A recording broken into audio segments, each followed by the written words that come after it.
Magandang araw sa inyong lahat. May mga prutas tayong kinakain araw-araw. Mangga, saging, pakwan. Pero napansin niyo ba ang pinya? Maraming maliliit na mata sa balat nito na para bang nakatingin sa atin. Naisip niyo ba na kung bakit ganon ang itsura ng pinya? Ngayong araw, ikukwento ko sa inyo ang isang lumang alamat. Ang alamat ng pinya.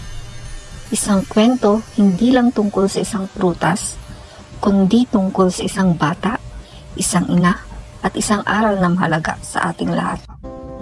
Noong unang panahon, may mag-inang nakatira sa isang maliit at tahimik na baryo. Ang ina ay masipag, mabait at mapagmahal. Araw-araw siyang nagluluto, naglilinis at nagtatrabaho upang matustusan ang kanilang pangangailangan. Mahal na mahal niya ang kanyang nag-iisang anak na si Pina. Si Pina ay mabait naman, ngunit siya ay lumaking tamad at palaasa. Ayaw niyang tumulong sa mga gawaing bahay. Mas gusto niyang maglaro o magpahinga kaysa tumulong sa kanyang ina. Isang araw nagkasakit ang ina ni Pina. Nilagnat siya at nanghina ang kanyang katawan. Kahit masama ang kanyang pakiramdam, pinilit pa rin niyang bumangon upang magluto para sa kanilang dalawa. Pina, mahinang tawag ng ina. Pakikuha nga ng sandok sa kusina. Nasaan po? Sagot ni Pina mula sa kanyang kinatatayuan. Nasa tabi ng kalan, tugon ng ina. Lumipas ang ilang sandali. Wala po akong nakita, sabi ni Pina. Napabuntong hininga ang kanyang ina. Kinabukasan, inutusan niya muli si Pina. Pina, pakikuha ang walis. Nasaan po? Nasa likod ng pinto. Mukhang wala po dito, sagot na naman ng bata. Ganito ang nangyari araw-araw sa tuwing may pakpakuha ang ina. Dahil dito, lalo lamang napapagod at nalulungkot ang kanyang ina.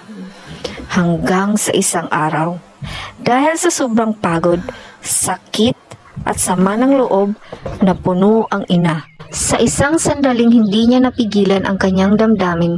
Nasabi niya ang mga salitang hindi niya akalaing mabibigkas niya. Ay naku Pina, sana'y magkaroon ka ng maraming mata para makita mo ang mga bagay na hinahanap mo. Pagkasabi niya nito, biglang umihip ang malakas na hangin. Dumilim ang paligid, kumidlat at kumulog. Nagulat si Pina at tumakbo palabas ng bahay. Ngunit sa isang iglap, siya ay nawala. Pina! Pina! Hinanap niya ang anak sa buong paligid, sa bakuran, sa bukid, sa ilog. Ngunit walang sumasagot. Isang umaga, may napansin ang ina sa kanilang bakuran. May tumubong kakaibang halaman. May matulis itong mga dahon at sa gitna ay may prutas na bilog na puno ng maliliit na mata. Nilapitan ito ng ina at marahang hinaplos ang prutas. Doon niya napagtanto ang lahat. Ang halamang ito ay si Pina. At ang prutas na may maraming mata ang naging bunga ng kanyang nasambit na salita.